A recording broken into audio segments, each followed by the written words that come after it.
چرا خانواده گاهی با فداکارترین عضو خودش دشمن میشه؟ تو هر خانواده‌ای ممکنه عضوی وجود داشته باشه که بیش از بقیه درک میکنه و بار دیگران رو به دوش میکشه. اما تراژدی اینجاست که همین فرد در نهایت هدف خشم و طرد همون کسانی قرار میگیره که بیشترین سود رو از حضورش و فداکاری‌هاش بردن. این پدیده نوعی فرافکنی جمعی در نظام بسته خانواده است. خانواده به عنوان یک سیستم بسته تمایل داره زخم‌ها و ضعف‌هاش رو پنهان کنه.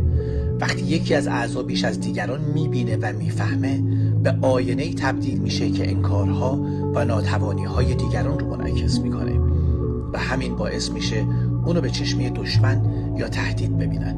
در لایه عمیق‌تر این دشمنی گاهی ریشه در احساسات دوگانه والدین داره، عشق و رقابتی ناهوشیار که به کل خانواده منتقل میشه و در نهایت همه رو در برابر اون عضو آگاه و فداکار قرار میده. در واقع فرد فداکار و آگاه نه به خاطر اشتباه بلکه به خاطر آگاهی و روشنیش طرد میشه، چون حضورش یادآور